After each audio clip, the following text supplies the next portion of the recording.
Shrimad home remedies में आपका स्वागत है। और हम आपको बताएंगे कि कृष्ण की क्रीड़ाएं और लीला क्यों महत्वपूर्ण है। कृष्ण की रसिकता और क्रीड़ापूर्ण व्यवहार कई बार लोगों के मन में कई प्रश्न पैदा कर देता है। क्या क्रीड़ापूर्ण होना आध्यात्मिकता से दूर ले जाता है? जीवन के लिए क्या उचित है? आपको थोड़ा बहुत अंदाजा हो गया होगा कि कृष्ण ने अपने जीवन में जो कुछ भी किया वह कितने जोश और जुनून के साथ किया।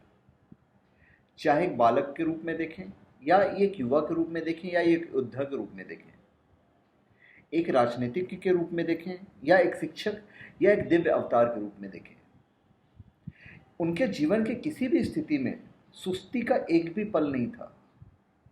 वह हर समय पूरे जोर शोर से सक्रिय रहते थे। जो लोग चाहे किसी भी वजह से हर समय खुद को सक्रिय रखने में सफल हो पाते हैं, निश्चित तौर पर एक बड़ी संभावना में विकसित होते हैं। चाहे हम अपना ध्यान जागरूकता पर केंद्रित करें या भक्ति, क्रिया या अपनी ऊर्जा पर, आखिरकार हम यही देखते हैं कि यह जीवन जो आप हैं उसे हर समय सक्रिय और जीवंत कैसे रखें। अगर ये हर समय सक्रिय रहेगा तो ये आपको परम प्रकृति तक ले जाएगा। अब सवाल यह है कि इसे सक्रिय कैसे रखें।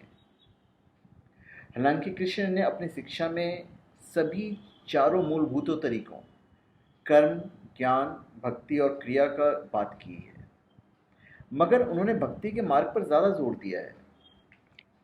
इसलिए नहीं क्योंकि वह जागरूकता या क्रिया से बेहतर है, बल्कि इसलिए क्योंकि उन्होंने देखा कि ज़्यादातर लोग किसी और चीज़ की बजाय भावनाओं के प्रदर्शन में अधिक सक्षम हैं।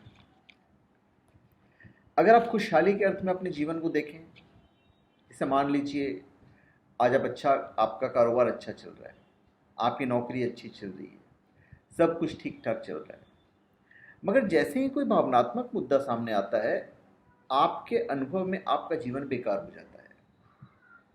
दूसरी ओर मान लीजिए आज आपकी नौकरी या कारोबार बहुत अच्छा नहीं चल रहा है, मगर जब आप घर आते हैं और भावनात्मक स्तर पर सब कुछ अच्छा मिलता है, तो भावनात्मक पहलू बाकी सारी चीज़ों को दबा देता है। ज़्यादातर लोगों के लिए भावनाएं सबसे प्रधान होती हैं।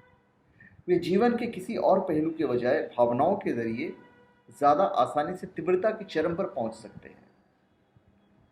भावना, भक्ति या जोश के मार्ग के लिए एक तरह की बेफिक्री या उन्मुक्तता की ज़रूरत होती है। जैसे कि फ्रांसिस बेकन ने कहा है, प्रेम करना और बुद्धिमान होना एक साथ असंभव है। अगर आप स्मार्ट और सही होना चाहते हैं तो प्रेम कभी नहीं होगा। जो लोग प्रेम में पड़ना चाहते हैं उन्हें बेवकूफ़ समझे जाने के लिए आघात सहने के लिए तैयार रहना चाहिए। यही वो चीज़ है जो लोगों को डराती है, लोगों को दूर भगाती है। ऐसा नहीं है कि इसके बिना आप कमज़ोर नहीं हैं या आपको चोट नहीं पहुंच सकती। फ़र्क सिर्फ इतना है कि जब आप प्रेम में पड़ते हैं तो आप स्वेच्छा से कमज़ोर होना चाहते हैं। बाकी आप चाहे कितनी सुरक्षित क्यों न हो, जीवन की घटनाएं वैसे भी आघात पहुंचा सकता है। प्रेम में आप अपनी इच्छा से ऐसी शक्ति स्थिति में जाते हैं। इसका फ़ायदा यह है कि जोश या जुनून के रास्ते पर चलने के लिए बहुत ज़्यादा विद्वता, समझ या साधना की ज़रूरत नहीं है। इसके लिए बस एक सूत्री प्रेम संबंध की ज़रूरत होती है जो किसी भी वजह से ना बदले। अब आपको इस तरह के प्रेम संबंधों की आदत हो चुकी है, जहां अगर आपको बदले में कुछ मिलता है तो आपका प्रेम संबंध चलता है। जैसे ही आपको लगता है कि आपको कुछ नहीं मिल रहा है, प्रेम संबंध समाप्त हो जाता है। यह प्रेम संबंध नहीं है, लेन देन है, व्यापार है। अगर आप दलाल स्ट्रीट में कारोबार कर रहे हैं तब तो फिर ठीक है, लेकिन अगर आप अपने भीतर ही व्यापार कर रहे हैं तो यह विनाशकारी है। वो जीवन को नष्ट कर देता है। आमतौर पर खुद को आध्यात्मिक कहने वाले लोग कहते हैं कि पैसे से जीवन नष्ट होता है, मगर ऐसा नहीं है। जब आपके जीवन में कोई जोश नहीं होता है और आपकी भावनाओं में कोई उत्साह नहीं रह जाता है, तब आपका जीवन नष्ट हो जाता है। यह उसे सुरक्षित करता है, मगर आप अपने जीवन को जितना अधिक सुरक्षित करने की कोशिश करते हैं, आप मौत की ओर उतने ही उन्मुख हो जाते हैं, क्योंकि दुनिया में सबसे सुरक्षित चीज़ मौत है। अगर आप जीवित हैं तो आपके साथ कुछ भी हो सकता है। जो व्यक्ति किसी चीज़ को अच्छा या बुरा नहीं मानता, जिसके लिए चाहे कुछ भी हो जाए सब ठीक होता है, यह वो सच्चा भक्त होता है, वह एक सच्चा प्रेमी होता है। चाहे जो कुछ भी हो जाए, उसका एक लक्ष्य होता है। यह हिसाब किताब करने वाले लोगों को मूर्खतापूर्ण लग सकता है। जो लोग हिसाब किताब करते हैं वे आरामदेह जीवन जी सकते हैं, मगर वे अस्तित्व का आनंद कभी नहीं जान पाएंगे। जो लोग हिसाब किताब नहीं करते, जो जोश के साथ जीवन जीते हैं, वे अस्तित्व के आनंद को जानते हैं। अगर आप हमेशा इसका हिसाब किताब में उलझे रहते हैं, तो आप कितना लगाते हैं और आपको कितना वापस मिलता है, तो आपको सिर्फ सुख सुविधाएं मिल पाएंगी, जीवन का आनंद नहीं। लीला के 7 दिन आप में थोड़ा सा जोश लाने के लिए थे। लीला का यह श्रृंखला अब खत्म हो रही है, लेकिन लीला नहीं, लीला अब शुरू होनी है। लीला का मतलब कृष्ण की नकल करना नहीं है, वह मूर्खतापूर्ण होगा। कृष्ण ने कभी किसी की नकल नहीं की, नहीं आपको उनकी करनी चाहिए। लीला का मतलब है कि आप अपने जीवन में एक रस, एक आनंद लाएं। रसिक या क्रीड़ापूर्ण होने को हमेशा गैर जिम्मेदाराना हरकत माना गया है।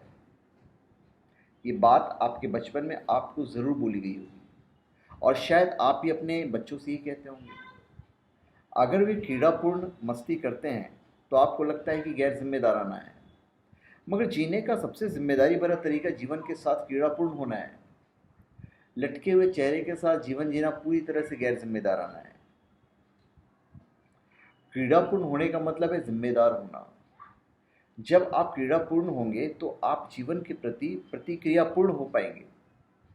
जब आप गंभीर होते हैं तो आपके आसपास के जीवन का आपके लिए कोई अस्तित्व नहीं होता। आपका मतलब सिर्फ खुद से और अपनी फालतू बातों से होता है। आप दुनिया के हर चीज़ के प्रति प्रतिक्रियाशील तभी हो सकते हैं जब आप क्रीड़ापूर्ण हो, वरना जीवन का बोझ ही आपको मार डालेगा। क्रीड़ापूर्ण होना कोई सिद्धांत नहीं है जिसे आपको विकसित करना है।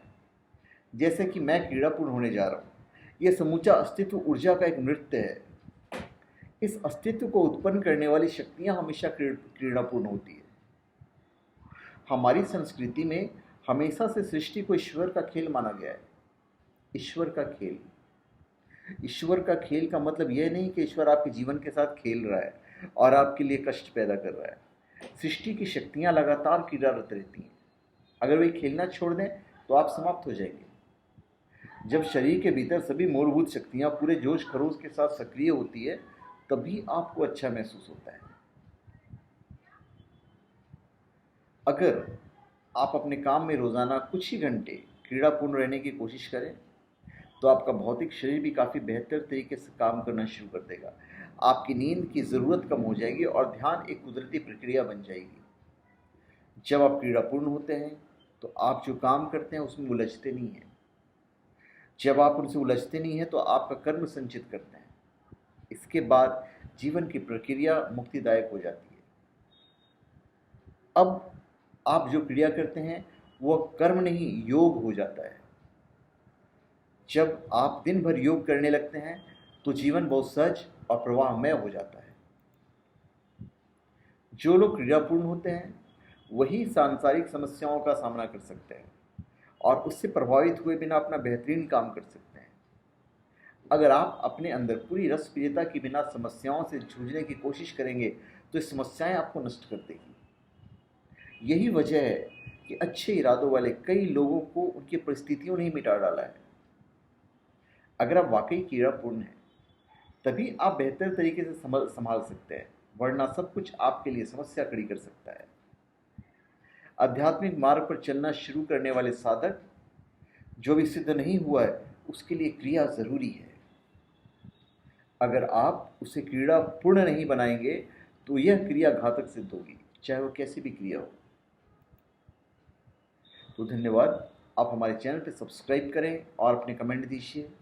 और धन्यवाद। अगर आपको ये वीडियो अच्छा लगा तो आप लाइक कर दीजिएगा, और अच्छा नहीं लगा तो डिसलाइक करने का आपको पूरा अधिकार है भाई।